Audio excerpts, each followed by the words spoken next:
La déclaration d'état d'urgence climatique et sociale proclamée en début de mandat par notre Assemblée régionale nous engage. La réalité qu'elle décrit, et dont l'épisode caniculaire que nous traversons est une preuve cinglante, nous oblige sur le chemin de la bifurcation écologique et sociale de notre modèle de production et d'échange. Pourtant, difficile d'aborder la question économique sans faire le bilan de 9 années de calamiteuse gouvernance macroniste. Désindustrialisation, destruction d'emplois, défaillance d'entreprises, inflation. Ce constat est d'ailleurs illustré en introduction du rapport sur la formation et l'emploi, sur lequel nous débattrons cet après-midi. En 2025, près de 70 000 sociétés ont fait faillite à l'échelle nationale. Cette dégradation de la santé des entreprises se retrouve également en Centre-Val de Loire, avec une augmentation de 2,3% des défaillances d'entreprises entre 2024 et 2025. L'emploi régional diminue, en particulier dans le secteur tertiaire. Le nombre de plans de licenciement augmente de 4,7% sur un an et les ruptures de contrats associés de plus de 20%. De plus, le nombre de procédures de licenciement collectif pour motif économique hors PSE s'établit à 3 758, dont 91% concernent des licenciements collectifs de moins de 10 salariés.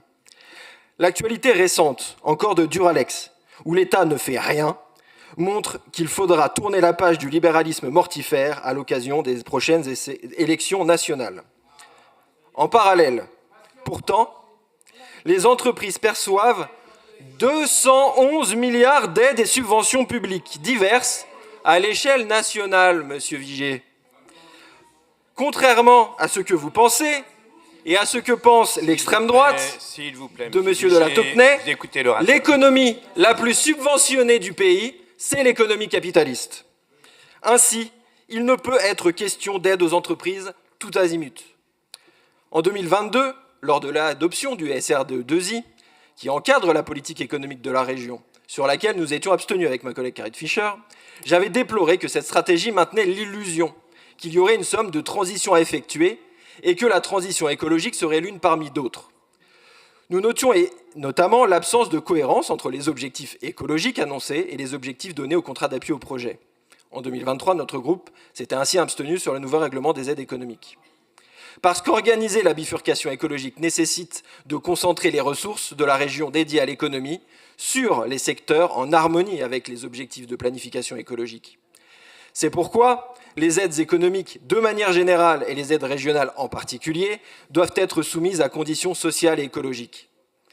L'urgence de la nécessité d'une bifurcation écologique ne peut se satisfaire d'ailleurs uniquement d'un dispositif de bonification des démarches tel que le CAP Transition écologique. Il faut aller plus loin. Choisir, c'est assumer de ne pas soutenir toutes les entreprises. C'est laisser à l'État, par exemple, le soin de planifier les productions d'armement, notamment pour s'assurer que l'argent public en matière de défense soit fléché sur la défense du pays et non sur le marché mondial de l'armement. C'est arrêter les projets de data center de Google à Châteauroux, par exemple. Choisir, c'est aussi préparer l'avenir.